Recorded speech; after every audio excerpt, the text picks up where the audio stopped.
인공지능 기술의 발전은 인간의 삶을 더욱 편리하고 풍요롭게 하지만 동시에 개인정보, 초상권 침해, 저작권 분쟁과 같이 인간의 존엄성을 위협하는 사회적 문제를 야기하기도 합니다. 이번 세션에서는 AI와 윤리, 인공지능과 인류가 공존할 방향은 무엇인가를 주제로 디지털 시대에 살고 있는 지금 AI 시대에서 인간만이 창출해내는 가치는 무엇이 있을지, 또 인간의 존엄성을 지키고 AI와 공존할 수 있는 방안은 무엇일지 논의해 보도록 하겠습니다.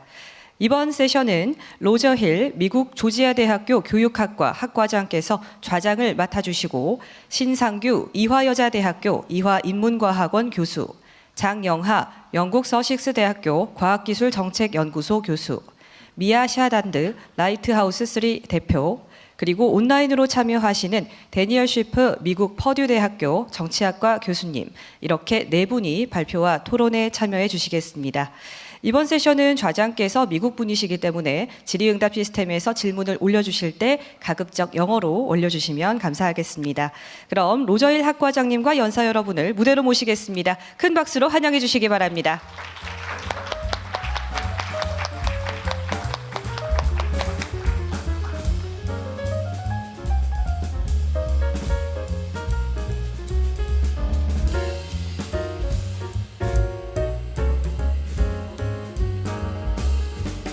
네, 그럼 저는 로저힐 학과장님께 마이크를 넘기도록 하겠습니다. Our moderator, the floor is yours, please. Thank you so very much. This session is entitled AI and Ethics. What should humanity do to coexist with AI? It's an interesting title. At least one of our speakers, if not more, will probably talk to that a little bit more.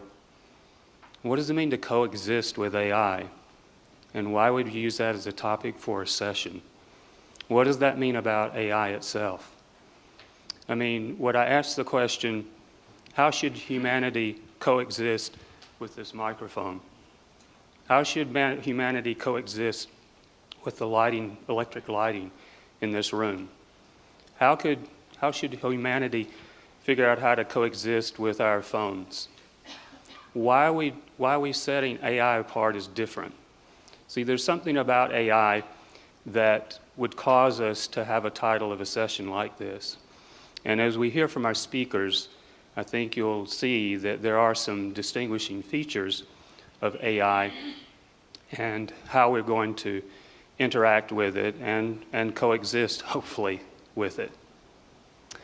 Our first speaker this morning, Shin-Tanku, is Associate Professor from Ewha Institute for the Humanities, Ewha Women's University. Looking forward to his session, his presentation, and I'll turn the floor to him now.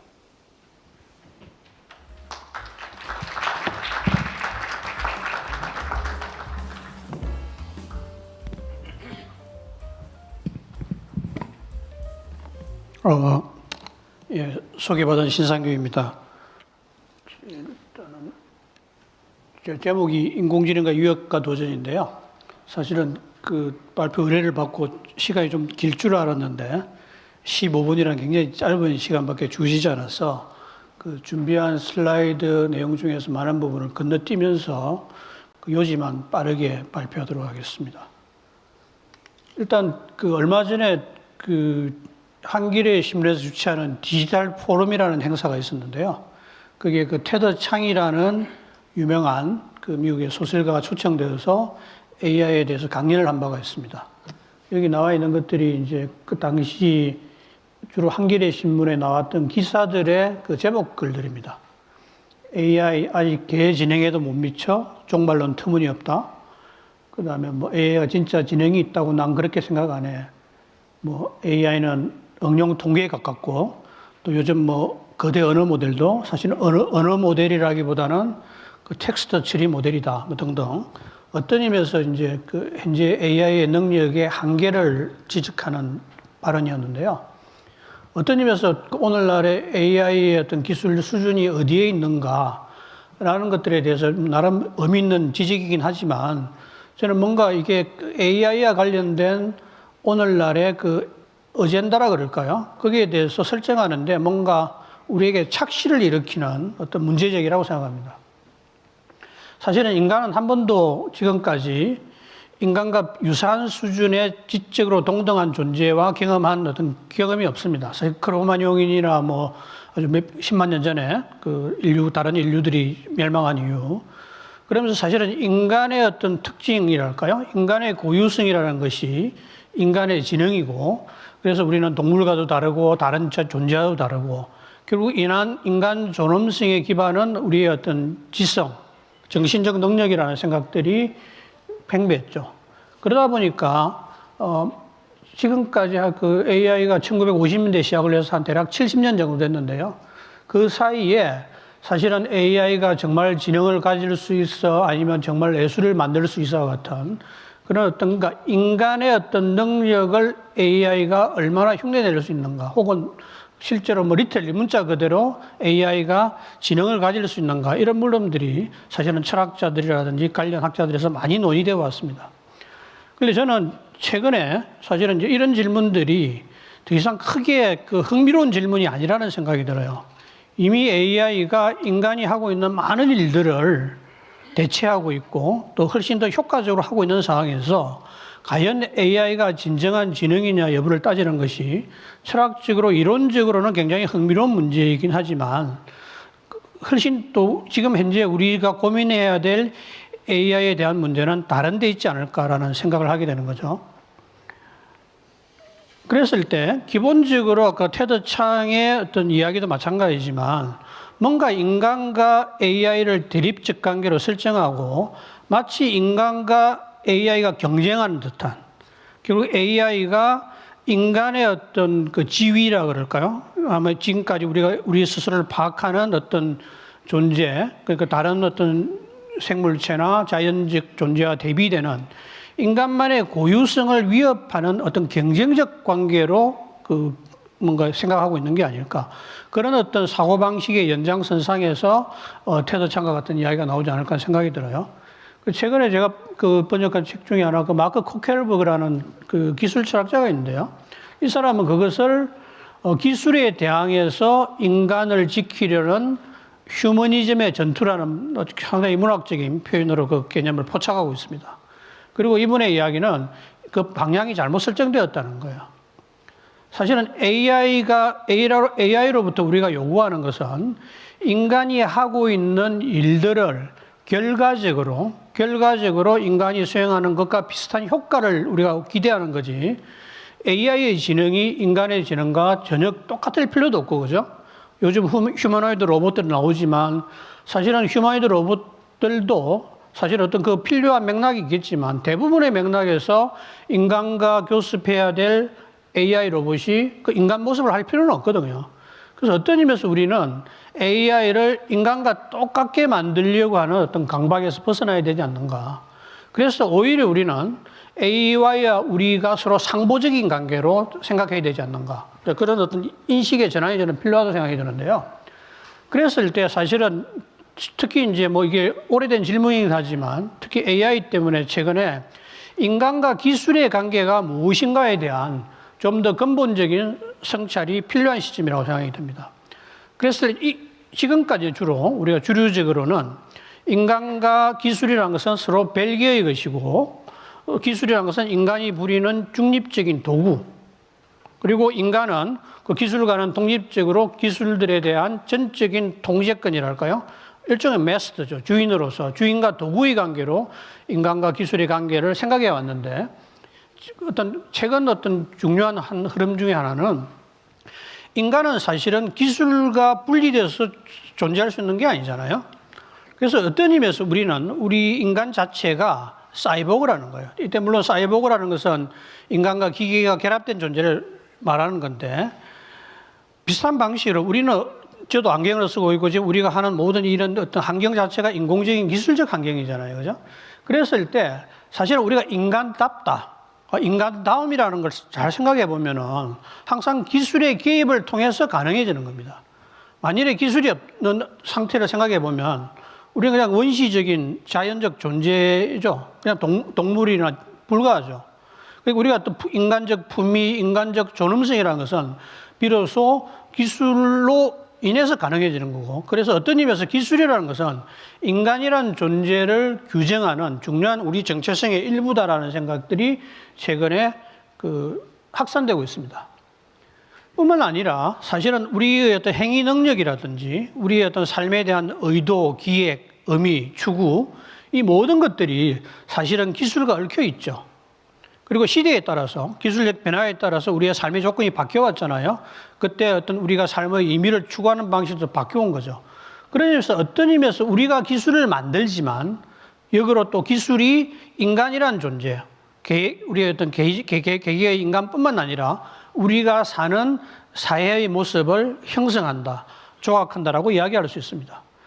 최근 들어왔을 때 결국에 이제 가장 중요한 것은 컴퓨터를 비롯한 최근에 이제 이 디지털 기술, 그리고 이제 아마 그 정점이 인공지능 기술일 것 같은데요. 아마 여러분 지금 스마트폰 다 가지고 계시죠? 스마트폰 등장한 지 얼마 됐을까요? 불과 15년밖에 안 됐거든요. 다 아마 스마트폰이 있기 전에 어떤 우리의 삶의 모습과 지금의 삶의 모습과 비교를 해보세요. 어마어마하게 바뀌었죠, 사실은. 우리 일하는 방식도 바뀌었고, 소통하는 방식도 바뀌었고, 그죠? 그랬을 때 결국 인공지능도 결국은 우리의 어떤 삶의 조건뿐만 아니라 우리가 행동하는 양식, 세상을 대하는 방식, 타자와 소통하는 방식들을 근본적으로 바꾸어 놓을 것입니다. 그랬을 때 기술이라는 것은 단순히 도구가 아니라 어떤 의미에서 우리의 삶을 혹은 주체성을 형성하는 중요한 요인으로 생각해야 됩니다. 그래서 어떤 인공지능을 어떤 개발하고 우리가 어떤 디플로이 한다 그러죠. 사회에 어떤 사용한다는 것은 어떤 의미에서 우리의 사회 구조, 우리의 삶의 형태, 인간성의 모습을 만들어가는 방식입니다. 그걸 리디자인하는 거죠, 사실은. 그랬을 때 어떤 의미에서 이게 그냥 자연적인 어떤 기술의 그 어떤 추동력, 그게 끌려갈 것이 아니라 사실은 우리가 원하는 삶의 모습이 있다면은 우리는 이미 AI 기술의 개발 단계에 개입해서 우리가 원하는 방식으로 기술이 우리의 삶에 영향을 끼치도록 만들 필요가 있는 거죠. 그랬을 때 그런 것들을 나타내는 표현이 요즘 디자인 by ethics, 그러니까 디자인 과정에서 윤리가 고려돼야 된다. 혹은 embedded ethics 이런 표현을 쓰거든요. 사실 우리가 기술을 개발하면서 생명 약이라든지 이런 것들에 대해서는 윤리 이야기를 하지만 사실 디지털 기술은 그것을 활용하는 과정에 대해서 윤리를 많이 이야기하지만 그걸 제작하는 과정, 설계하는 과정에 어떤 윤리적 고려를 해야 된다는 이야기는 최근에 이제 나오기 시작한 표현들입니다. 그랬을 때 그 이유는 기술이 인간 어떤 정체성의 중요한 조건이긴 하지만 항상 우리는 그것들과 협력적으로 항상 조화로운 관계를 형성하고 있는 건 아니죠. 때로 기술은 우리의 어떤 삶의 형태를 왜곡시키고 또 무너뜨리죠. 특히 최근 셔넌 벨러라는 철학자는 오늘날 인공지능들이 이 머신러닝 기반이잖아요. 데이터 기반이잖아요. 그 데이터라는 것이 우리 과거의 데이터들이잖아요. 인간 데이터잖아요. 그런데 인간 데이터라는 것은 우리가 하는 어떤 불평등, 고정관념, 편향, 굉장히 부정적인 요소를 다 포함하고 있는 거거든요. 그러니까 그것들은 결국 우리의 거울이라는 거예요. 그랬을 때 그런 어떤 방식의 것들에 대해서 우리가 의사결정을 맡겼을 때 우리는 결코 지금보다 더 나은 사회를 생각할 수는 없게 되겠죠. 사실 그것은 우리 한계를 벗어날 수가 없는 거죠. 그런 의미에서 좀 더 그런 어떤 기존에 우리가 알고 있는 문제들을 극복할 수 있는 방식으로 인공지능 기술을 개발해야 될 필요성이 있고 그런 것과 관련한 어떤 노력들이 이 AI 윤리라고 이야기할 수 있습니다. 시간이 벌써 5분밖에 안 남았네요. 사실은 AI는 앞으로 특히 일자리 문제, 그죠? 이것들에서 굉장히 중대한 위협을 저는 가할 거라고 생각합니다. 사실 인간의 이제는 지금은 우리가 어떤 일을 통해서 봉급을 얻고 생활하는 것들이 너무나 정상적인 거지만 앞으로는 그것이 굉장히 비정상적인 대부분의 사람들은 급여를 받고 일하는 어떤 그런 것들이 구조적으로 불가능한 사회가 도래할 거라고 생각합니다. 그거는 너무 많은 이야기여서 책을 소개시켜드리고요. 사실은 가장 저는 중요한 문제는 정치 사회적 위협이라고 생각합니다. AI의 문제는. 사실은 지금 제가 번역하고 있는데요. 그 AI Ethics라는 책도 번역했지만 지금 이 쿠켈버라는 철학자가 Why AI Undermines Democracy and What to Do About It. 왜 이 AI가 어떻게 민주주의를 파괴하고 있는가. 사실은 우리가 유튜브 보잖아요. 그죠? 페이스북 하죠, 인스타그램 하죠. 그 배후에는 다 AI가 작동하고 있습니다. 사실은 우리가 인터넷이 처음 등장했을 때 그 기술에 대한 낙관도 꽤 있었지만 이미 이제 인터넷이 등장하고 한 30년 뭐 이렇게 지나고 나서 보니까 그에 못지않은 폐해가 어마어마하다는 것을 다 뼈저리게 느끼고 있죠. 그중에서 가장 대표적인 것들이 저는 어떤 정치의 어떤 그 붕괴입니다. 정상적인 어떤 공론에 입각한 정치 과정의 상실이죠. 그건 우리나라뿐만 아니라 전 세계적으로 관찰되는 현상입니다. 뭐 며칠 있다가 그 미국 그 대통령 선거도 있지만 결코 그 과정을 보면 저는 잘 이해가 안 되거든요. 미국 사람들이. 저는 우리나라 사람들도 잘 이해가 안 되지만. 그랬을 때 사실은 이제 앞으로 특히 그 LLM이나 이 뛰어난 인공지능 기술이 빨라지면서 우리가 많은 경우 지금 챗GPT라든지 클로드라든지 최근에 이제 뭐 그 O1이라는 추론까지 가능한 인공지능이 나오고 있는데요. 결국 많은 사람들이 자기가 스스로 생각해야 될 내용들을 AI에게 물어보고 결과만 취하는 방식이 됐을 경우에 결국 우리는 우리의 생각을 외주화하는 거거든요. 더 이상 생각하지 않는 인간. 그러니까 그 옛날에 그 한나 아렌트가 말했던 어떤 사유무능력자, 일종의 새로운 아이만들이 출현하고 결국 또 그 다음에 우리가 이 알고리즘에 의해서 서로가 팩션화되는 거죠. 분파화됨으로써 서로가 우리가 동일한 공간, 대한민국이든 전 세계든 간에 살고 있지만 우리가 살아가고 있는 공통세계라든지 공통감각이 상실하고 있는 거예요. 그 끼리끼리 노는 거죠. 그러면서 이제 또 페이크 뉴스라든지 이런 가짜 뉴스는 훨씬 정교해지고, 그죠? 뭔가 참인지 거짓인지가 분간할 수 없는. 그랬을 때 사실은 우리가 민주주의라고 부를 수 있는 오늘날의 정치 체제라는 것들이 그 기초에서부터 그 잠식해에 들어가고 있는 거죠.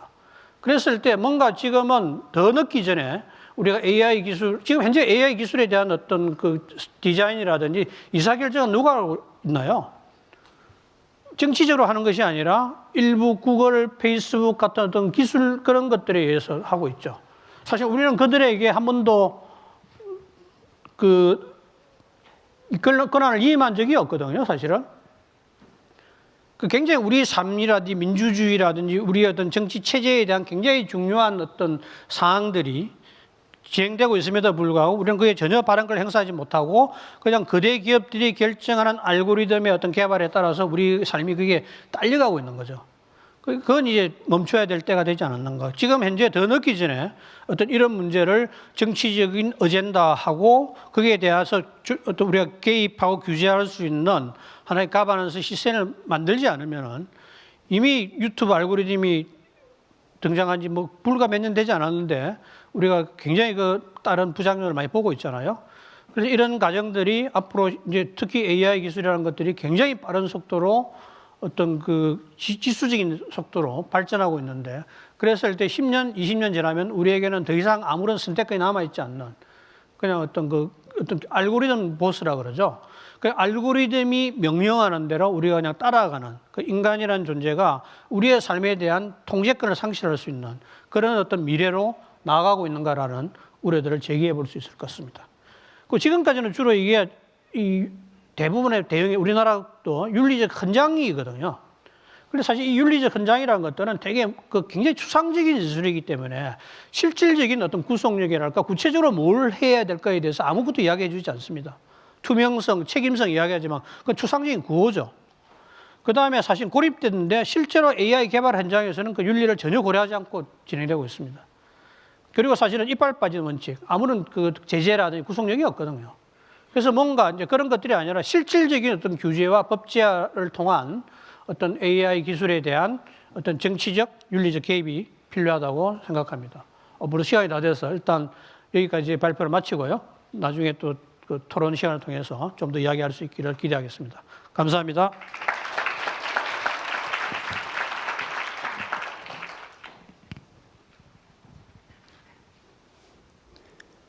Thank you so much.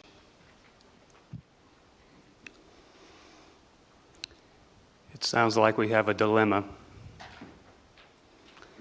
We have technology that's really very rapidly developing. We have people developing that technology that are not necessarily familiar with ethics or applying ethics in that process. And we're probably running a little bit behind. thinking about where ethics should fit into this whole process. So whether it's through regulation or some other means, all of us need to be aware of the potential problems that we will face in the future if we don't consider ethics alongside this developing and emerging technology and the transformation to AI, which is already well underway. Our next speaker, Younger Chung, is from the University of Sussex.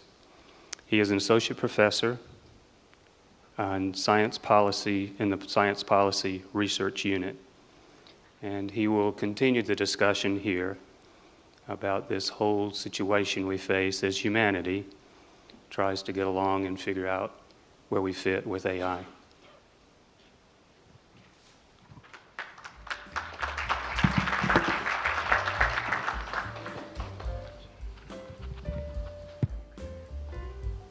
네, 안녕하세요. 오늘 세 번째 주제 발표를 맡은 장영하입니다. 영국 남동부의 브라이튼이라는 도시에서 이 포럼을 위해서 오게 돼서 반갑습니다. 저는 서식스대학교의 과학기술정책연구소에서 기술혁신을 연구하고 강의하는 교수입니다. 기술혁신이란 기술의 변화 그리고 기술에 의한 변화를 연구하는 학문이기도 합니다. 때문에 AI라는 기술의 변화를 경험하는 이 시대, 제가 이 자리에 설 수 있었다고 생각합니다. 이 세션의 핵심 질문에 대해서 생각해 봅니다. 인간은 AI와 공존하기 위해 어떻게 해야 되는가?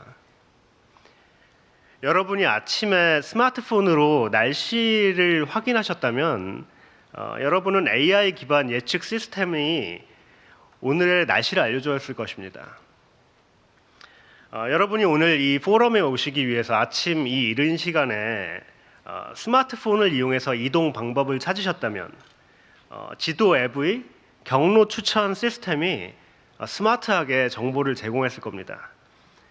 여러분이 만약 이 강연 시작 전에 핸드폰으로 오늘 이 연사들의 정보를 검색하셨다면 검색 엔진에 AI 알고리즘이 적절한 정보를 추천해 주었을 것입니다.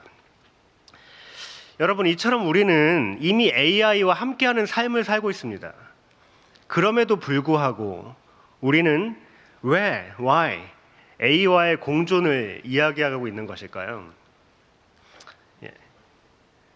여러분, 그렇다면 과연 공존의 의미는 무엇일까요? 우리는 인류와 어떤 대상의 공존이 논의되었는지 살펴봄으로써 이 공존, 코익시스턴스라는 단어의 의미를 보다 잘 깨달을 수 있습니다. 예를 들어 인류와 공존이 논의된 대상은 다음과 같습니다.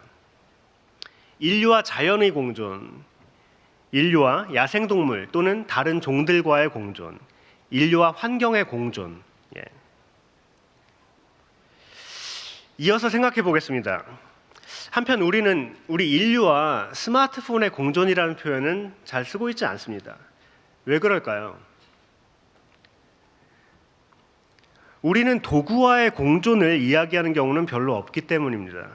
그리고 전화기는 주로 도구로 인식되고 있습니다. 자, 지금까지 소개한 예시들을 통해서 우리는 공존, 코익시스턴스라는 의미에 대해서 조금 더 잘 이해하고 오늘의 주제인 인간과 AI 공존에 대해서 좀 더 깊게 생각해 볼 준비가 된 것 같습니다. 자, 첫 번째로 우리가 AI와의 공존을 이야기한다는 것은 AI는 단순한 도구 이상의 존재라고 생각하고 있음을 의미합니다. 저는 지난 여름 한국에서 인간과 AI의 공존에 대해서 여러 전문가들과 이야기를 나눴는데요. 그 중에 한 분의 대답이 지금도 잊히질 않습니다. 이분이 답했습니다. 불확실성 가운데 최적의 선택을 하기 위해서 우리가 이 도구를 사용하고 있는데 무슨 공존을 논한다는 말입니까? 그냥 사용하면 되는 거죠.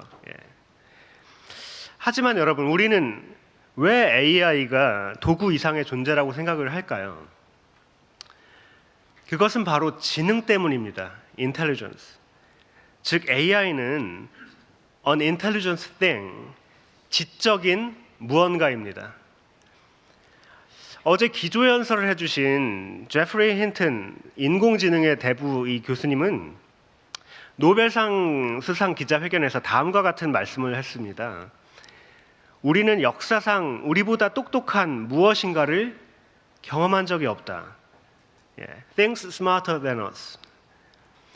이는 AI는 단순한 도구 이상의 지능을 지닌 존재임을, 그것도 인간보다 더 똑똑한 무언가임을 인정하는 말입니다. 자, 두 번째로 여러분, 공존이란 단순히 그저 같은 공간에 함께하는 것이 아닙니다. 대신 중요한 것은 공존하는 두 대상의 관계입니다. 그리고 공존하는 두 관계 안에서 작용하는 상호작용과 상호영향입니다. 예를 들어 여러분, 저는 제가 사랑하는 한 사람과 서로 상호작용하고 영향을 주고받으며 성숙한 공존을 추구하고 있습니다. 때문에 AI와 인간의 공존을 이야기하기 위해서는 우리는 인간과 AI의 관계를 체계적으로 깊이 있게 살펴볼 필요가 있습니다. 제 발표에서는 인간과 AI의 바람직한 공존의 방향을 탐구하기 위해서 인간과 AI의 관계를 살펴볼 수 있는 틀, 프레임워크를 제시하고자 합니다. 먼저 이 AI와 인간의 관계를 살펴보기 위해서 우리는 두 가지 축, 두 개의 엑시스를 고려할 수 있습니다. 먼저 AI로 인해서 변화되는 것이 무엇인가? 즉 인간이 경험하는 변화의 속성, nature of change가 무엇인가 하는 것입니다. 이는 인간 능력의 증강과 인간 활동의 자동화로 구분할 수 있습니다. 이러한 다음으로 AI의 통제권을 누가 가지고 있는가 하는 점인데요. 이를 통제권의 위치, locus of control이라고 명명하겠습니다. 이는 인간 주도와 그리고 AI가 주도하는 두 개의 시나리오로 구분됩니다. 자, 이러한 두 개의 축을, 즉 AI로 인한 변화의 속성과 AI에 대한 통제권의 위치, 이 둘을 결합하면 인간과 AI의 관계에 대한 프레임워크를 다음과 같이 구성할 수 있습니다.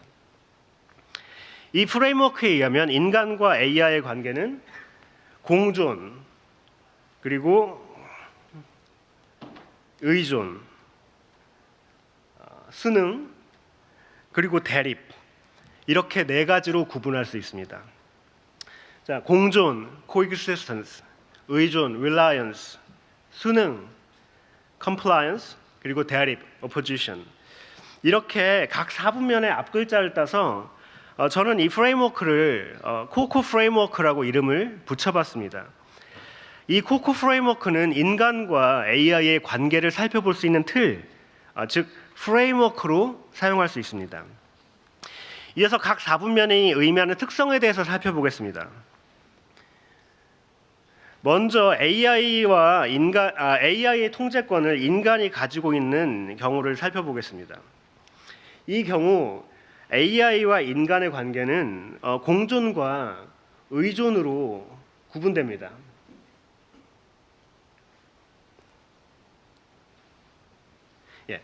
먼저 공존 관계의 경우 인간의 능력은 AI에 의해서 보완되고 확장됩니다. 이때 AI로 인한 변화는 인간의 능력을 강화시키는 증강의 길입니다. 다음으로 의존 관계의 경우 인간이 하던 일들은 AI로 대체되는 자동화의 길을 걷게 됩니다. 이때 인간은 AI에 의존하고 때로는 과도하게 의존하는 경우가 생깁니다. 여러분, AI를 통해 능력이 증강되거나 자동화된다는 의미가 무엇인지 예를 들어 설명해 보겠습니다. 가령 시험을 보기 위해서 리포트를 작성한 학생을 예로 들어보죠. 증강의 경우입니다. 학생 A는 본인의 생각을 AI 시스템에 입력해서 답을 얻고 AI가 답한 내용을 바탕으로 더 깊게 생각을 합니다. 학생은 AI와 상호작용하면서 이 과정을 통해 더 나은 품질의 글을 작성합니다. 이때 AI는 자신의 능력을 보완하고 확장해주는 그런 것으로 활용되고 있습니다. 반면 자동화의 길인 경우에 학생 B는 수업 자료와 시험 문제를 AI에 업로드하고 AI에게 리포트를 작성해달라고 요청합니다.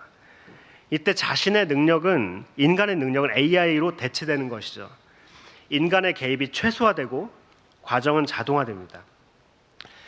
다음으로 인간이 AI의 통제권을 가지고 있지 않은 경우 AI와 인간의 관계는 수능과 compliance, 대립관계로 구분됩니다. 이때 AI의 통제권을 인간이 가지고 있지 않다는 경우는 일어날 수도 있는 미래 상황을 가정하고 있습니다. 자, 말이 안 되는 생각이라고 생각하는 분도 계실 수 있습니다. 하지만 여러분, 80년 전 사람들은 미래에는 단지 5대의 컴퓨터만 필요할 것이라고 생각한 적이 있습니다. 굉장히 유명한 컴퓨터 제조회사 회장의 말로 알려져 있습니다. 30년 전 텔레비전은 디지털로 작동할 수 없을 것이라고 믿었던 사람들이 있습니다. 재밌게도 이들은 지금은 디지털 TV로 선도 기업으로 알려진 유명한 기업의 임직원들이 그렇게 생각하고 있었습니다. 자, 수능과 대립을 구분하는 것 역시 AI로 인한 변화의 속성입니다. AI에 대한 통제권을 상실했을지라도 AI가 주도하는 시스템과 환경 속에서 만약 AI를 인간의 능력을 강화시켜주는 증강이 되는 것으로 인식하는 사람들은 그 변화에 순응할 것입니다. 이때 능동적인 적응, 어댑테이션이 아닌 수동적인 순응, compliance라는 단어를 사용한 것에 주목해 주시기 바랍니다. 즉, 사람들은 어쩔 수 없이 따르게 되는 것입니다. 반면 AI를 인간을 대체하는 위협, 자동화의 위협으로 인식하는 사람들은 이 변화에 적극적으로 대립하고 반발할 것입니다. 자, 여러분, 다시 핵심 질문으로 돌아가겠습니다. 인간은 AI와 공존하기 위해서 어떻게 해야 될까요? 특히 인간이 인간의 존엄성을 지키며 AI와 공존하기 위해 어떻게 해야 되는 것일까요? 인간과 AI의 바람직한 공존의 방향이란 인간과 AI의 관계를 설명하는 이 코코 프레임워크, 여기서 볼 수 있듯이 의존, 순응, 대립의 길로 가지 않는 방향이 바람직할 것입니다. 구체적으로 AI와 인간의 관계에 대해서 생각해 보겠습니다. AI는 인간의 능력을 확장하고 보조하는, 즉 증강, 오그멘테이션을 돕는 지능적인 에이전트로 보완적인 관계를 이루어야 될 것입니다. Artificial Intelligence, AI as an IA, Intelligent Agent, AI as an IA. 저는 이게 바람직한 AI와 인간의 공존의 길이라고 생각을 합니다. 특히 이렇게 AI를 통해 증강된 삶을 살아가는 인간이 인간다운 존재로 인간의 존엄성을 지키며 살기 위해서 꼭 기억해야 될 것이 있습니다. 이러한 말이 있었습니다. AI will replace humans. AI는 인간을 대체할 것이다. 많은 사람들은 이 말을 듣고 위협을 느꼈습니다. 이는 다음 아이디어로 구체화됐습니다. AI won't replace humans, but humans with AI will replace humans without AI. AI는 당신을 대체하지 않을 것이다. 대신 AI를 잘 활용하는 사람이 그렇지 못한 사람을 대체할 것이다.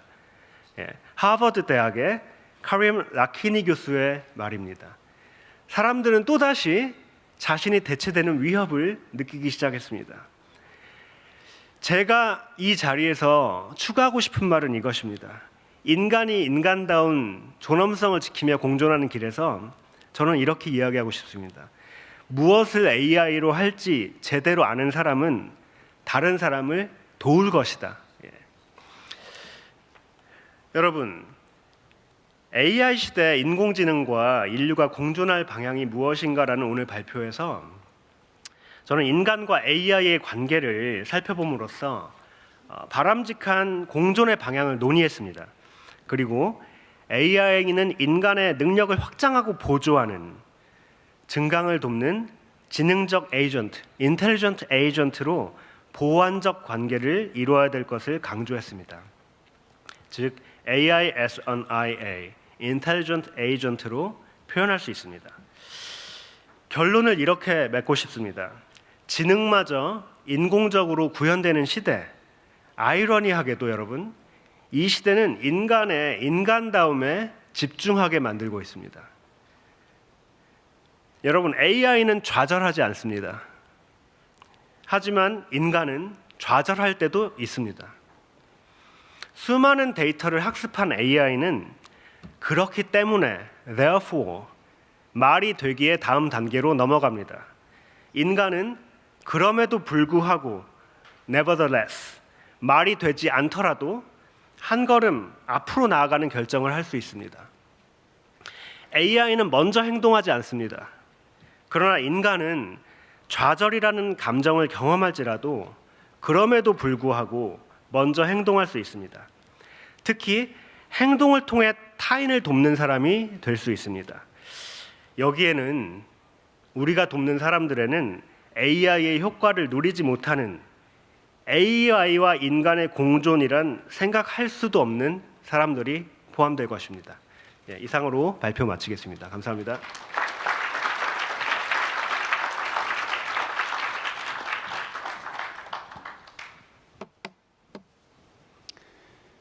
Some more food for thought.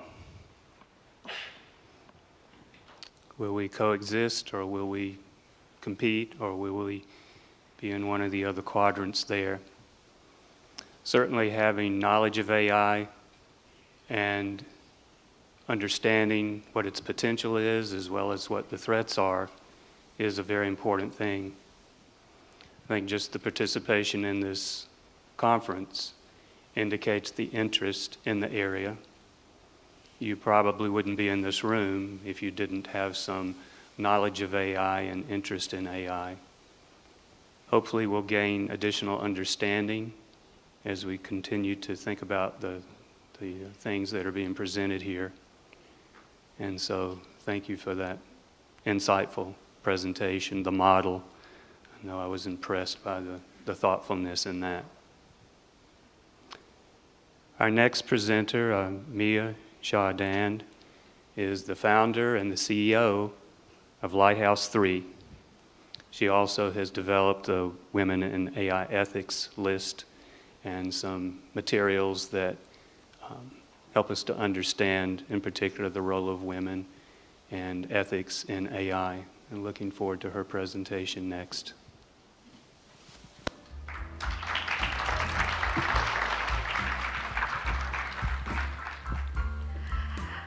안녕하세요.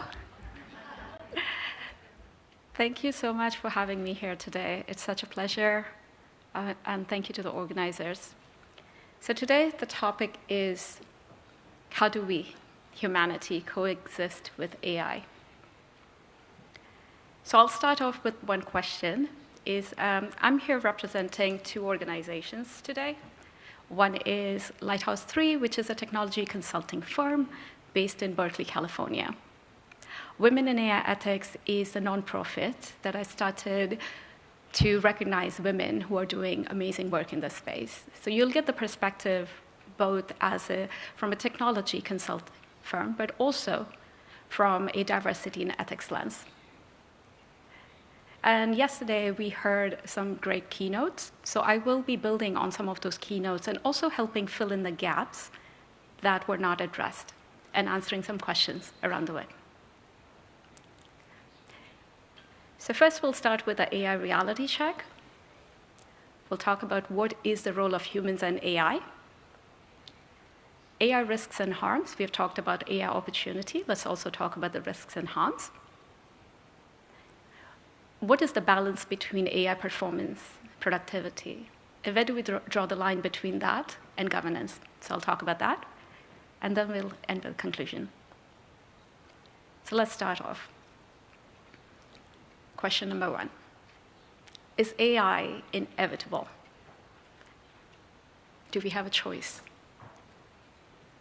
Who decides? Who makes the decision?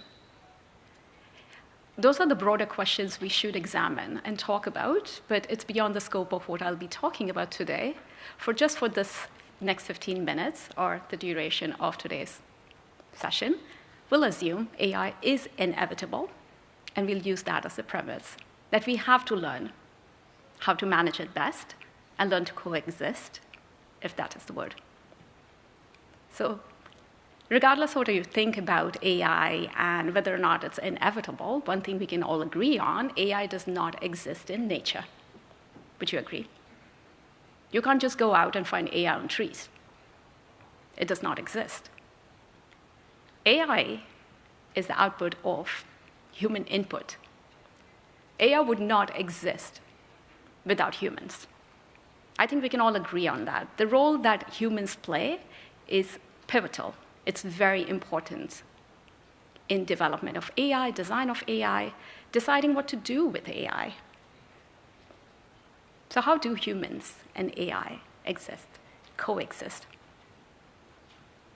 Let's look at the role of humans in AI. We use this term a lot, but AI is not one thing. AI is many different technologies, and the basis of AI is data, and lots of data. And where does this data come from? We heard Nobel Prize winner Geoffrey Hinton, and he talked about AlexNet. AlexNet is a convolution neural net that he and his students developed. AlexNet was trained on ImageNet. This was created, massive data set, 14 million images, created by Fei-Fei Li at Stanford. Those images came from the internet. They came from you. They came from me. Humans created that. Those images, humans created that data set, and humans labeled it. Because for all the talk about how wonderful neural nets are and how powerful this technology is, the work of data labeling is still done by humans, not AI. And that is the basis of artificial intelligence, human labor. It is a lot of work, and humans do that labor. Where does this content come from? We talk about generative AI, we talk about tools that are being used to write things and create artwork. Artists are creating that. So if you think about how do we coexist with AI and humans, we are doing a lot of the work already. So our input is already present in there. Artists are not very happy, understandably, because it's their work that's being used to train AI. You would not be happy either if your content, the letter that you wrote, was used to train this AI, and you got no credit, and you got no compensation, and you're not even acknowledged because the credit goes to AI, and the compensation goes to the creators of AI.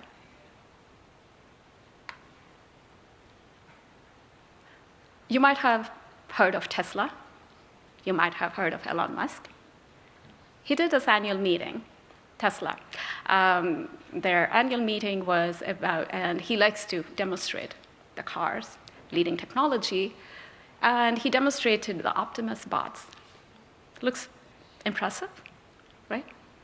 But here's the thing. The people who are managing it behind the scenes were human. Looks impressive on the surface, but you scratch the surface and you find there's more human labor. So who's powerful, humans or AI? So we continue. What are the risks and harms beyond just we talked about? This is Hilke Shellman. She's at NYU in New York, and she wrote a book about algorithmic biases and algorithmic hiring systems, and we use those in HR. But the challenge with these tools are they repeat patterns. They repeat the past. Amazon has their own algorithm. They had a hiring algorithm, but it would only hire men, white men. Why? Because that's all they've hired in the past.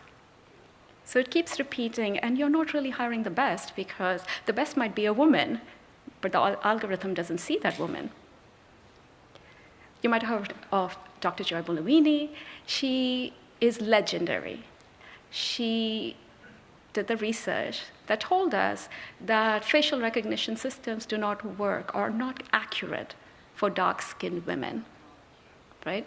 So now you're thinking, it doesn't affect me because I'm light-skinned, I'm a man, but algorithms can discriminate based on your age. Maybe you have a special condition, health condition.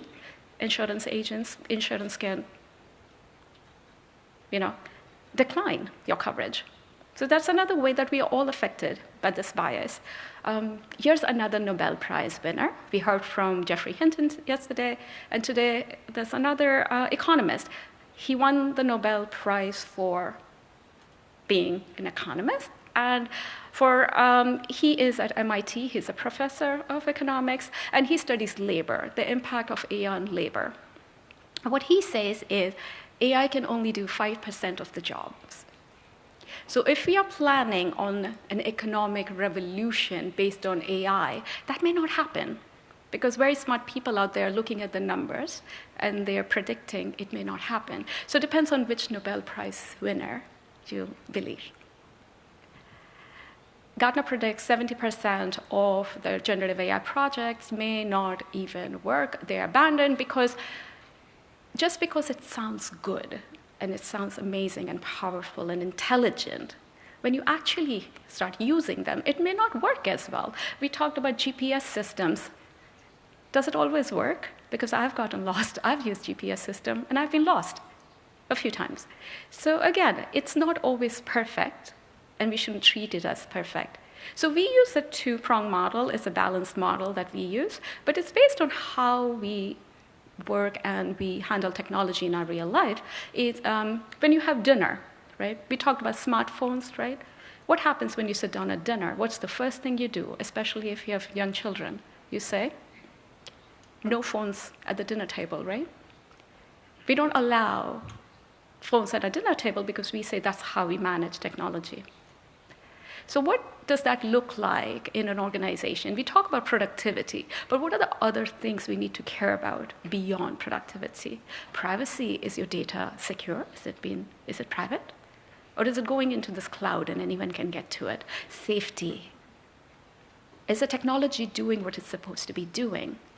Security. Is it secure? Can it be hacked? These are the considerations for an organization as a society if we deploy technology. But let's also look at the human. What do humans care about? Reskilling. So reskilling is one that I'm particularly interested in because you cannot reskill for jobs that do not exist. We are asking people to get coding skills, right? Students in universities, get more coding skills. But what did Geoffrey Hinton say yesterday? AI can code better than humans. So we are reskilling the next generation for jobs that may not exist.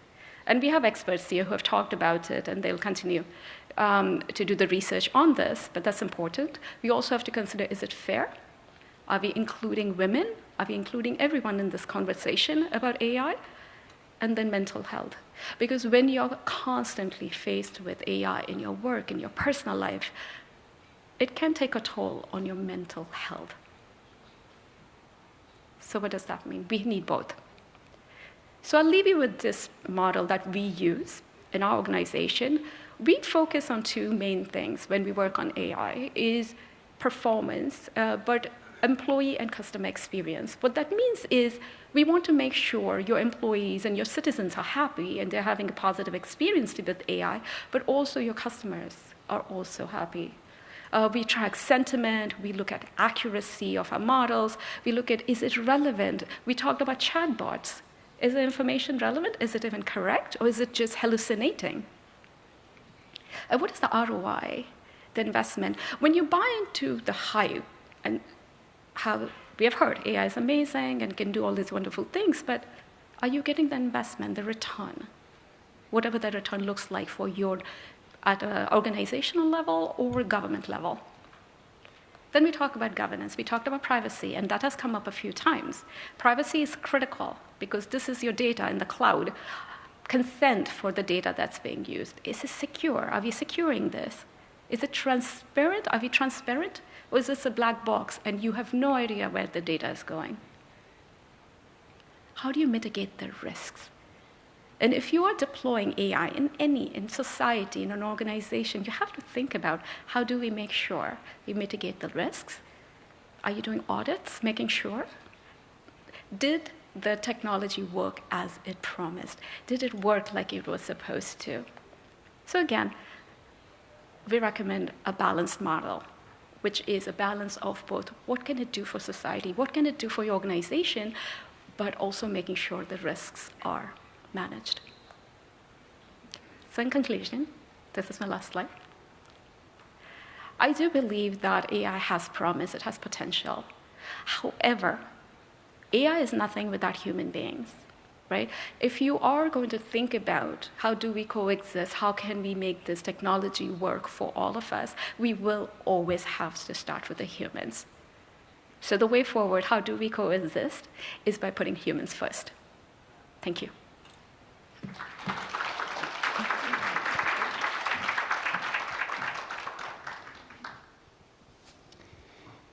Thank you so much. It'll be interesting to see where it all goes, won't it? One of the things that comes with being 100 years old like I am is I can think back to when I got my first computer at home in 1983, before many of you were born. Some nodding your heads, you remember. Lots of promise in those days, a lot of things coming from that, how everything was going to change, and we've seen technology evolve and new things come along. There's a lot of hype right now about AI, but there was a lot of hype about the internet in 2000, 2001, and right in there. And things didn't turn out so well. Well, I guess in a way they did, actually. Tom Friedman said the world is flat because of that bubble that happened about 1998, 1999. We overbuilt the infrastructure. It's very expensive, the cables that connected the U.S. to Korea and other places in this part of the world. But as it turns out, it caused us to have access to the internet because in overbuilding, it made things cheaper than they were before. A lot of people lost their shirts, but you know, we are where we are.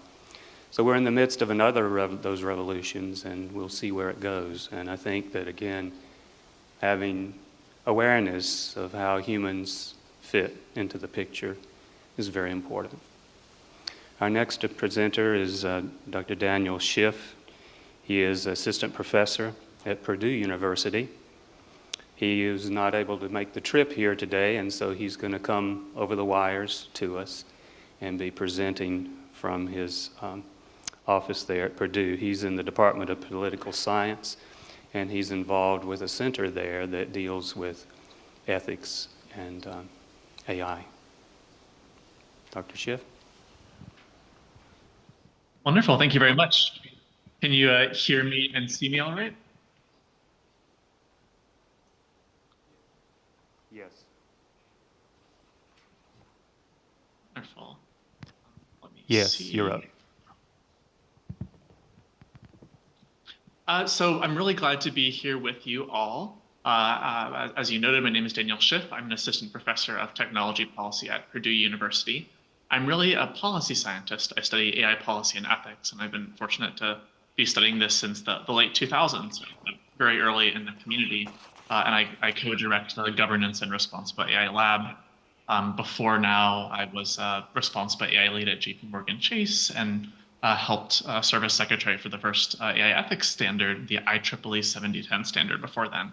So I'm very passionate about AI policy and ethics and how we can actually translate our ideas into practices in corporate governance in terms of international and subnational policy. So I'm going to get a little bit into the weeds here, actually. I'm going to be speaking to you as a policy scientist, so we're going to get a little bit more into some jargon, if you will. And I want to talk about a few key debates or dilemmas or tensions in AI governance as we're trying to kind of build this. So I'll talk about kind of the big international dilemma, which is competition or cooperation. I'll talk about the structure of AI governance, so centralization or decentralization. We also call vertical or horizontal regulation. I'll talk about the contest that some of our former panelists have spoken about formal regulation from governments versus industry self-regulation. And I'll talk a little about who participates. Do we have sort of shared pluralistic participation or more sort of technocratic and expert leadership? And I welcome any other conversations during the Q&A if you want to talk about responsible AI, AI and HR. I have a few papers on the impact of AI on worker well-being and the adoption of AI in human resources, education, future work, many really important topics, many interesting things said by the panels that I'd love to engage in. So really an honor to be here. But okay, we have a lot to get through. So let's start with this idea of competition or cooperation. And what I have here is a collection of all of the Twitter messages from US federal policymakers, kind of dating back to the beginning of AI policy as a field. Around 2016, federal policymakers start thinking about this. And when they talk about AI, they think about innovation. This is the blue line here, shows that innovation and AI was sort of the big topic. And then around 2017, we start to see more attention to AI ethics, and that actually kicks up to almost the most popular topic by around 2020, the end of the former presidential administration here in the US. And then we see this last line, this red line, focused on competition, start to ascend. And I'll give you an example of what this particular frame, this narrative is. So this is a quote from a prominent US Senator, Marco Rubio, and he wrote back in 2018, while we spend our time fighting each other in the US, a China-centric technology future is taking shape. If we don't wake up and get moving, China will be setting global standards for AI, gene editing ethics, and so on. So this is kind of US-China competition rhetoric that's kind of structured a lot of the global governance debate here. And what I want to suggest is since then, since about 2020, this rhetoric has turned into action. It's turned into sort of tactical change. The US brought forward something literally called the Innovation and Competition Act, merging economic innovation with geopolitical competition. We passed something called the CHIPS Act, so semiconductors essentially, and we put in a bunch of export controls. So banning selling or distributing high-performance computing and AI chips, even semiconductor manufacturing equipment, banning certain uses of AI for surveillance, adding organizations to the banned entity list, so trying to really minimize access of foreign actors, especially China, minimizing access to training data sets, requiring licenses for certain companies. The other big piece of our competition internationally is over talent. So if you look at national AI policy strategies and frameworks, every single one of them talks about competing over STEM talent, science, technology, engineering, math talent, more AI computer scientists, right? More PhDs in computer science. And similar, here in the US, one of the elements that really started the movement towards formal AI policy was sort of a quasi-public, quasi-private effort focused on kind of military and security dimensions, this National Security Commission on AI. And they wrote several hundred pages of reports with a major focus on competing for talent, training the next generation, bringing in foreign researchers. And to give you a sense of the scale, immigration and visa issues are a serious problem for about 2/3 of AI researchers in the US. So we have this pretty significant competition over talent. But I want to suggest that despite this rhetoric, cooperation is still continuing. This chart here is showing collaboration between American and Chinese researchers over about the last 10 years. That's dramatically increased. On the right side, we have a project that folks in my lab and a lab at Georgetown, another center at Georgetown, I've put out recently called the AI Governance and Regulatory Archive. So this is a collaboration looking at AI regulations around the world. What are the risks and harms? What are the governance tools and strategies? So we are still collaborating, right, even in this conference right now. I also want to suggest that there are numerous other multilateral and bilateral efforts here. So 2 countries or many countries. The OECD, the UN, APEC, Council of Europe. The Vatican has an AI ethics framework. The African Union, a major initiative called the Global Partnership on AI, the US-European Union Tech Trade Council. We have a UK-Singapore partnership, Canada-France, US-Japan, and so on. And I really like this graph because it shows just the complexity of different coordination efforts around the world, even from a few years ago. And now we have the AI Safety Institutes. So when I was in Korea a few months ago, you all were having your AI Safety Institute. We have one coming up in California, I think, in just a few weeks from now. So intensive efforts towards cooperation are ongoing. I'll strike a little bit of an optimistic note. Competition is still there, but a lot of people care about doing this right and coordinating with each other. Okay, second topic, centralization or decentralization. How do we actually structure governance? And this can apply at the level of governments, but also at the level of companies, for example.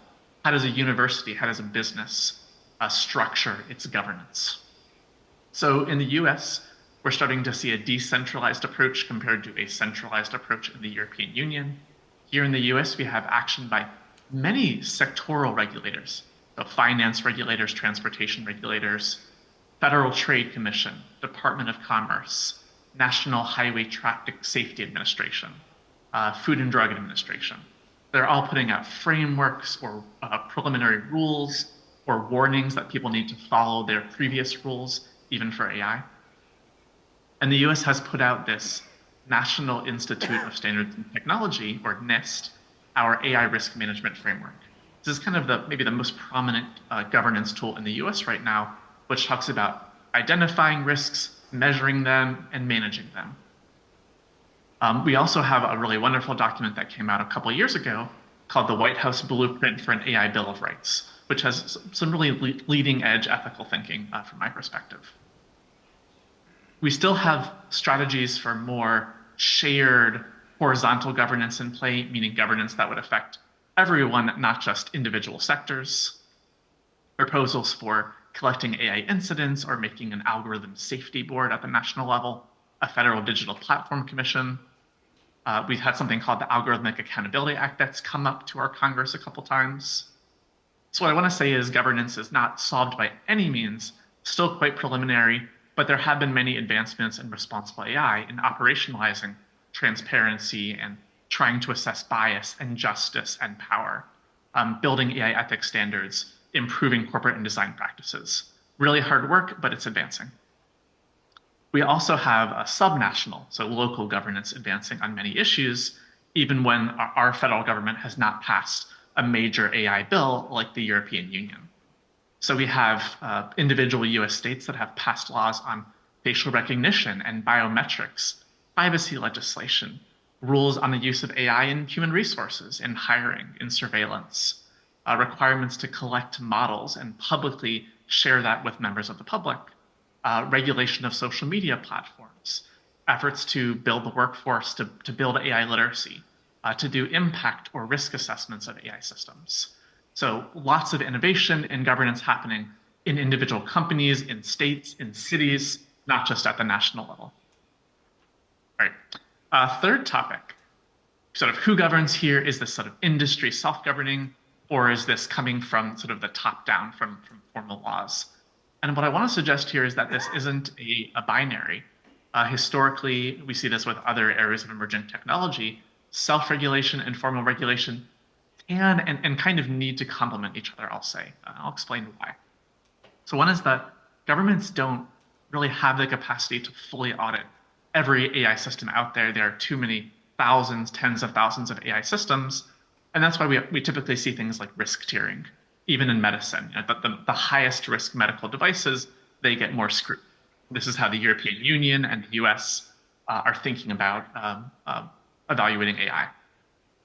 And we know that industry still has special knowledge and access, perhaps too much special knowledge and access if they're not sharing the sources of their data and some of the limitations, but progress is being made. So we have efforts like this Frontier Model Forum, where the big AI companies got together and said they would make a voluntary commitment to work on safety. But as it stands, we really need their access and knowledge and even the research that they're doing internally to know how to do AI ethically. We learn from them. We make regulations that complement and encourage them to carry out those policies responsibly. So I want to say that these companies, they are active in shaping these practices with the right structures and incentives. Governments and companies and civil society and the public, academics can, I think, build responsible AI. Harder to do it right than it is to do it poorly, but that doesn't mean we shouldn't do it. A really interesting development here is the growth of the AI ethics or governance auditing ecosystem.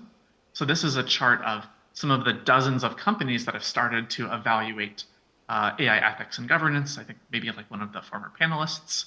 So we have companies, both startups and kind of big audit and consulting firms, BCG, PwC, et cetera. They'll go in and they'll evaluate the processes of an AI company or a company making AI models. They'll provide software as a service tools, or they'll do algorithmic fairness tests. They'll do technical audits of particular AI models. So lots of experimentation again. And we have this interesting layer of kind of intermediary organizations that are trying to create auditing criteria, auditing frameworks, training for auditors. So trying to build a whole ecosystem of people that can actually examine the direct and indirect impacts of AI systems. This is something I've worked quite actively on, going back to that standard that I mentioned, the IEEE 7010 standard. Also really hard work, but this ecosystem is growing. All right, last topic is the degree to which AI governance is really participatory, or is it sort of captured by certain actors? And you may have heard, there are ubiquitous calls for diverse participation, that we want disciplinary diversity, we want ethicists, we want historians, we want sociologists to weigh in on these issues, not just computer scientists. We want people from different gender backgrounds, different ethnic backgrounds, people with disabilities, people from different income backgrounds. We want AI to not just be shaped by the preferences of the wealthiest countries, but also by the needs of low-income countries. We need to serve people with hundreds of different languages, not just a few majority languages. And generally, we want the public, we want civil society, we want vulnerable groups to have a voice in the design, in the ideation, in the evaluation of AI systems. So this is a common thing you'll hear even in private sector frameworks, right? All over regulatory documents. But my observation, being in this space, is that we still see a focus on STEM, data science, computer science. My super talented students studying policy and political science or ethics, most of the fellowships out there are for computer science, for example. This particular chart is looking at hiring in the financial industry. And you can see there's a lot of jobs for things like data engineering and AI development, but there's just a few jobs in places like governance and ethics or model risk, which is one way finance engages in governance. So while there is sort of a kind of gap of these types of professionals, there's sort of an open question, which is, how do we actually design these teams and organizations? How many historians or sociologists or policy scholars do we need on a team of data scientists or business or legal professionals? Are they on the same team? Are they on a different team? What do you do in a small versus large organization? So how do we actually carry out meaningful, diverse, and interdisciplinary work? I think there's a lot to be understood. And then I want to say that public participation from the general public, I'm afraid, is a little bit more nominal. So there's a lot of research now on public opinion. What does the public think about? What do they care about? There's some really cool experiments on participatory governance. So mini publics, citizen workshops, deliberative democracy.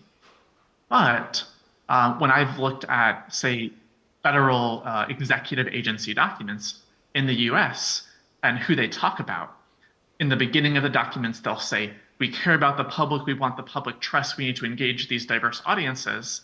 And then you get down to page 20, where they have the implementation plan, and it's all about experts. Industry, government will meet, will make a task force. The public is no longer mentioned.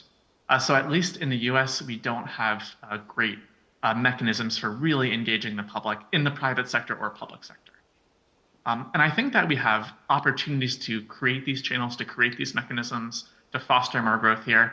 When I was in Korea a few months ago, I stopped by Seoul City Hall. If you haven't been, there's a wonderful exhibit on smart cities, on kind of the smart city initiatives and all the different ways that members of the public can contribute their feedback and ideas.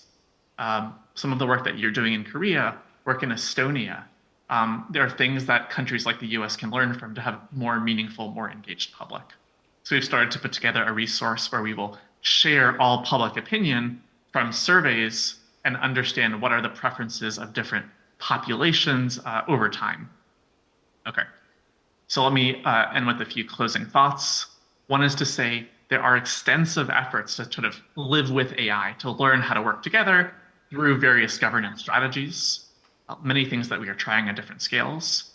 I think the work of standards organizations who make the really detailed rules coming from the high-level frameworks and the high-level laws, the standards organizations and the auditing organizations, that's going to be super critical to getting this right.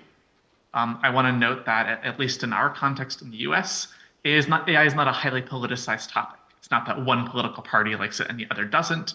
This is probably a good status quo because politicization, polarization can cause lots of dilemmas. And as I just mentioned, I think we really could find ways to boost meaningful public participation. I'll add there are still many ways to get this wrong.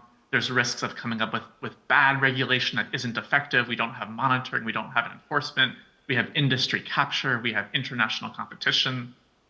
We have solutions in AI that only focus on 2 or 3 issues. We just talk about fairness. We just talk about privacy. And we don't think about human rights or the environment or worker well-being. So there's a lot of work that still needs to happen. But I want to say that there are really wonderful and thoughtful people working on this all around the world. So I would just encourage us to keep up the effort. And with that, look forward to the Q&A, and thank you very much.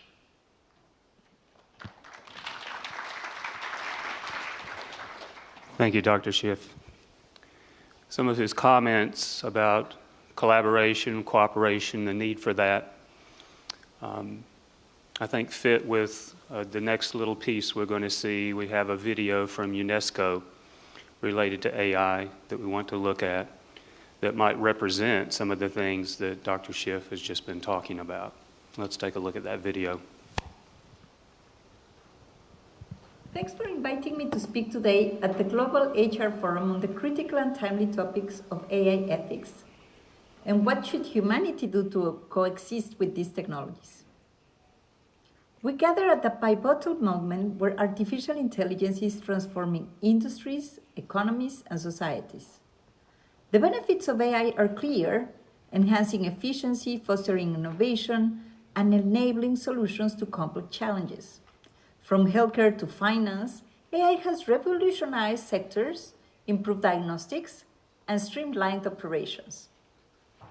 However, alongside these advancements lie significant ethical concerns that humanity must address, particularly regarding the commercialization of AI. One of these most pressing concerns is the impact of AI in the workforce. Studies suggest that nearly 40% of jobs globally are at high risk of being automated in the next 2 decades. And this risk rises to 60% in advanced economies, where the job displacement could affect not only low-skilled workers, but also middle-skilled and creative roles. The World Economic Forum estimates that 85 million jobs could be displaced by AI by 2025. The ethical challenges go beyond job displacement. The commercialization of AI often leads to concentration of power and wealth in the hands of a few, creating new forms of inequality and increasing the potential for human rights violations. Because AI systems can reinforce existing biases, particularly in sectors like hiring, lending, and law enforcement. For instance, AI-driven hiring platforms have been shown to disproportionately exclude minority candidates due to biased algorithms. In law enforcement, when AI systems are trained on biased datasets, they can lead to serious human rights infringements, including unfair denials of bail. This presents a multitude of critical ethical challenges. How do we protect human rights and human dignity in a world where machines are replacing human labor? How do we ensure that AI supports economic inclusion rather than exacerbating inequalities? Transparency and accountability in AI decision-making are critical to preventing these harmful consequences, yet many AI algorithms remain opaque and unregulated. And to address this risk, UNESCO has made significant strides in establishing a global framework for ethical AI governance, the first global framework through the UNESCO recommendation on the ethics of AI, adopted by 193 member states, and then 194 counting the comeback of the US to the organization. The recommendation provides a comprehensive ethical framework guiding AI development and deployment. At its core is the ex-ante evaluation process, which ensures that potential harms are identified and mitigated before AI systems are released to the public. And this process fosters accountability and serves as a safeguard against unintended consequences.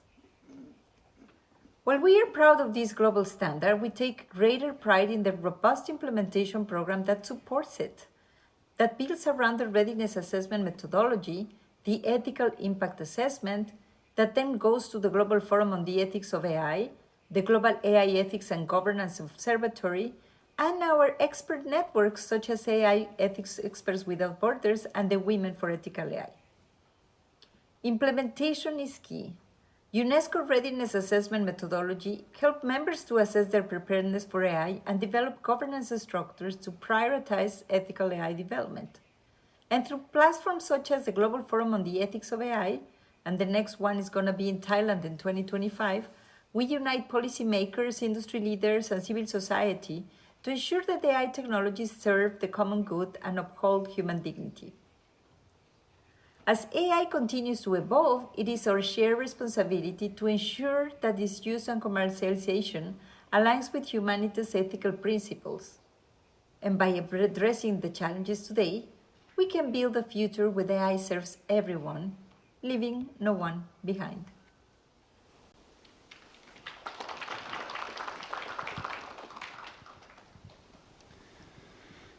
Her last words are appropriate as we move into a couple of questions for our presenters. The first question is going to Professor Shin. And in his presentation, one of the things I think he made clear was that regulation is needed to protect people who are disadvantaged by implementation of AI systems. He also referred to something that those of us in the US are very familiar with, and that's the collapse of truth. People, if they don't like what they hear, they just call it fake. And a lot of people believe it. And that's been a big problem, at least in the US. Considering this phenomena, you alluded to it on your slide 14, this collapse of truth and the pursuit of private interests over the public good. Will it be possible for effective regulation to be implemented, or will human self-centeredness backfire and result in machine dominance?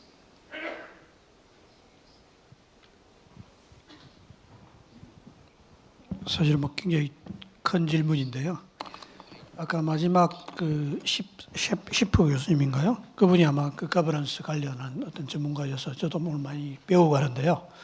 저는 사실 철학자입니다. 철학자이기 때문에 어떤 구체적인 제도의 제안보다는 그러나 일단은 저 철학자의 관점에서 말씀을 드리면은 일단은 많은 사람들이 이게 굉장히 우리에게 중대한 현실적인 문제라는 것을 인식하는 것이 가장 저는 중요하다고 생각합니다. 그냥 단순히 기술적 현실이니까 어찌할 수 없는 현실이 아니라 우리가 뭔가 숙의하고 고민해서 해결해야 될 문제로 인지하는 것 자체가 중요한 어떤 문제 해결의 출발점이라는 생각이 들고요. 그랬을 때 어떤 그 사실 아직 그 오늘 AI 에틱스에 나왔고 뭐 유네스코라든지 다양한 어떤 의견을 들었는데 가장 앞서가는 게 저는 EU라고 생각이 들고요. 그다음에 미국 같은 경우는 전체 전방 정부는 아니지만 주 정부 차원에서 상당한 규제들이 만들어지고 있는데 아직 우리나라는 AI 기본법조차도 만들어지지 않고 있고 사실은 어떤 그 AI 윤리 경쟁에서 굉장히 뒤처지고 있습니다. 아마 어떤 의미에서 그 EU가 그렇게 적극적인 이유는 어떤 AI 기술에 있어서는 EU가 좀 약자거든요. 어떤 의미에서 주로 미국과 중국 중심으로 돌아가고 사실 한국도 상당히 어떤 그 기술의 부분에 있어서는 선도적인 위치에 있는데 그런 측면이 있어서인지는 모르겠지만 우리는 AI와 관련된 규제라는 이런 측면에서는 아직은 헌장 수준, 사실은 그냥 굉장히 초상적인 어떤 구호 수준에 그치고 있고요. 그랬을 때 일단은 어떤 실질적인 어떤 방식의 제도적인 어떤 것들.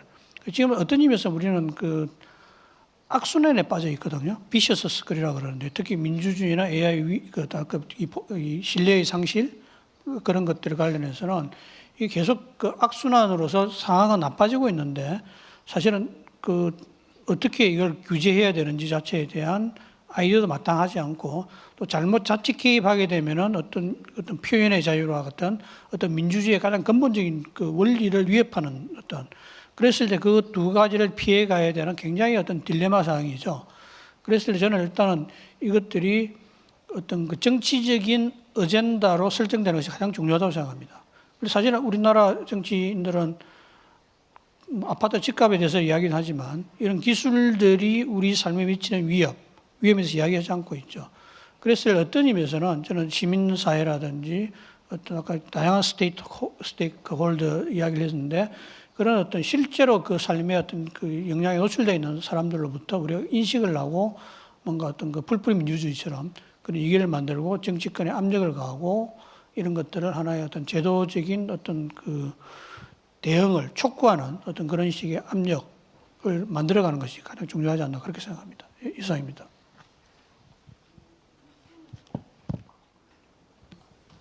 Thank you. I have a question for Mia Shadand. There was a section in your presentation where it seemed what you were talking about could be interpreted as AI being a tool that enables those in power to take advantage of others that might not have so much power. And that might be something that has been a characteristic of other technologies that have come along in our lives. I just would like for you to talk a little bit, how is AI similar to other technological innovations in that respect, and how is it different with regard to this threat? Great question. So I was taking down notes in the keynote yesterday, and the biggest difference I find when we think about tools, and we have talked about it a bit, in the past, there was acknowledgement that software is meant to help us, help humans do better. There's been a shift with AI where there is a group of people who are developing it who say not only AI is not a tool, it is better than humans. Right? So it relates that pathway to displacement and replacement of humans, so which I feel like is a big difference. We haven't seen that. And then I heard something about the hype around we don't know how it works, and this is a black box, and so on, and it's been trained on trillion parameters, and we don't know how it makes decisions. I have some good news on a positive note. The first generation, the first iteration of any software, as we know, is always buggy. It always has flaws, always has glitches. You're the alpha and the beta. We are in this new era where I'm seeing that where the first generation of AI was flawed, there is this new generation and new iteration of AI models that are coming out, which are privacy first, which are built on consent, which have more safeguards built into it. So I do feel optimistic, then also like to caution that when we talk about AI, let's look at the new developments that are happening in the space and not think of this as this is a done deal. We are looking at neural nets. We talk about LLMs a lot. I was at a Q&A with the president of, the CEO of IBM, which is another big technology company, Arvind Krishna. And he said that we don't need LLMs. We don't need large language models. We can do the work with small language models. They're more efficient, and they're more cost-effective, and they have a lower carbon footprint. In fact, research is being done to make sure these technologies can be developed with lower global footprint. So last week, before I came here in New York, we hosted a responsible AI ecosystem summit, and we highlighted a lot of women founders who are building the responsible AI ecosystem. They're building privacy-first companies, and they're building they're leading the charge. They're funding companies. They're founding companies, they're funding companies, and they're doing research to make sure the next iteration of AI is going to be ethical and it's going to be responsibly built. Thank you. The next question goes to Professor Chang. I know as I was putting together some of the materials for this conference, I was using a word processor. And as I keyed my words, sometimes I didn't key the right letter. And in most instances, the software I was using either corrected the word automatically, or it underlined or made some notation that I had probably misspelled a word or done something that wasn't correct. AI systems are permeating all of the tools that we use, all kinds of things. We heard several different examples earlier, whether it was looking at the weather or using a system that tells us how to get to where we're going. And so as we think about locus of control, how do we deal with it when these AI systems are becoming so ubiquitous and so much a part of our lives? I mean, it seems like maybe they could sneak up on us, and we become reliant on it in ways that are hard for it not to take over. What are your comments on that, and how do we maintain that quadrant that's ideal, that coexistence, without dropping into one of the others where we are somewhat helpless?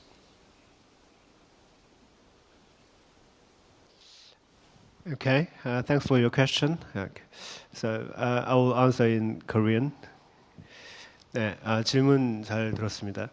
먼저 이 답변을 하는 가운데 지난 시간이 좀 생각나는데요. 제가 서식스대학에서 교수가 되기 전에 그 한국 모 기업의 기술 전략팀에서 근무를 했었습니다. 제가 2007년이었는데요. 2007년에 그 스마트폰이 처음 나왔을 때 제가 그 기업 직원들을 다 모아놓고 2008년에 스마트폰은 어떻게 사용하는지에 대한 그 워크숍을 했던 경험이 있습니다. 2008년인데 이게 스마트폰이고요. 이건 이렇게 사용한다고 프레젠테이션 했습니다. 예. 그게 일반인에게 한 프레젠테이션이 아니고 그 IT 기업의 연구원들을 대상으로 했던 날입니다. 요즘은 이제 스마트폰은 대부분 굉장히 많이들 갖고 계시죠. 그리고 2009년에 그 기술 전략 업무를 하면서 기술 전략 관련 컨퍼런스를 했는데 그때 그 인터넷 오브 띵스 같은 그 사물 인터넷 이런 트렌드를 발표했던 기억이 납니다. 그래서 시간이 이렇게 흘러서 2024년에 주제가 AI와 인간의 공존에 대해서 말씀을 드리다 보니 저희가 어렸을 때 생각했던 미래 사회에 조금은 발을 디딘 그런 기분이 들고 있습니다. 로저 힐 교수님이 다양한 질문을 해주셨는데 제가 거기서 하나만 좀 끄집어내서 답을 하자면요. 사실 제가 오늘 말씀드린 공존의 방향을 탐구하기 위해서 AI와 인간의 관계를 한번 들여다보는 툴, 코코 프레임워크를 제시하고 거기서 공존과 의존 그리고 수능과 대립 네 가지 양상을 말씀드렸는데요. 그 중에 그 Y축이 통제권을 누가 갖고 있을 것인지, locus of control, AI의 통제를 인간이 하는 상황과 AI에 대한 통제를 AI가 하는 상황을 제가 말씀드렸습니다. 사실 7월부터 이 프레젠테이션을 준비하면서 저는 약간 조그만 작은 스케일의 연구를 한 결과를 오늘 발표드리는 거기도 한데요. 저는 이 통제권을 준비하면서 이게 정말 말이 될까? 이걸 고민해야 되나 하는 생각이 사실은 있었습니다. 왜냐하면 어떤 전문가들은 AI는 도구일 뿐이고 그냥 사용하면 되며 통제권을 AI가 갖는 가능성은 0%, 0%라고 너무도 확신적으로 말씀하시는 분들이 계십니다. 근데 한편으로는 이 가능성을 굉장히 높게 보시는 전문가들도 계신 것을 여러분들은 어제부터 강의를 들어서 알고 계실 겁니다. 그래서 저는 이 AI에 대한 통제권, 로커스 오브 컨트롤을 인간이 어떻게 지켜야 될까, 이것을 고민하는 거에 있어서 오히려 저는 이런 방향으로 질문을 하고 싶습니다. 우리는 어떤 시나리오에 의해서 AI에 대한 통제권을 뺏길 수 있을까요? 이 질문을 하면서 다양한 전문가, 다양한 백그라운드의 분들이 이것이 그럴 수도 있다고 믿는 분도 계시고 그렇지 않다고 생각하는 분도 계시겠죠. 이런 분들이 모여서 창의적인 논의를 해봐야 된다고 생각합니다. 인간이 통제권을, 로커스 오브 컨트롤을 뺏길 수 있는 상황에 대한 서로 디스커션이 필요하고요. 그리고 반대로 마치 공격과 수비를 하듯이 그 상황을 방어하기 위한 플랜을 짜는 것이 중요하다.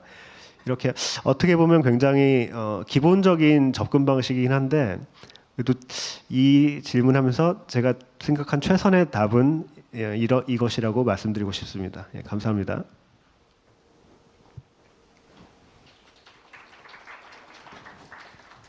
Thank you so much. We are at the end of our scheduled time at this point, and I would like to say thank you again to all of our presenters, including Dr. Schiff, who is with us online. I think we've heard some interesting thoughts, ideas, challenges. We have a lot of work ahead of us, and I hope that we will consider how to coexist, but also how to incorporate ethics into the ways in which we're using AI systems, the ways in which we're developing AI systems, as we consider the influence we can have on regulations and how to keep it from being something that large corporations that are focused on return on investment primarily don't take advantage of people in ways that are not helpful. And so thank you again for your attention this morning, and I wish you well here as we continue our conference. Thank you. 네. 수고해주신 로저일 학과장님과 연사 여러분 감사드립니다. AI 기술 발전이 야기하는 윤리적 문제와 대응 방안에 대해 고민해봤습니다. 이 세션을 통해서 AI와의 공존을 위해서는 개인의 역량과 조직의 시스템 그리고 적절한 규제가 모두 조화롭게 이루어져야 한다는 것을 배울 수 있었던 것 같습니다. 수고해주신 좌장님과 연사 여러분께 다시 한번 큰 박수 부탁드립니다.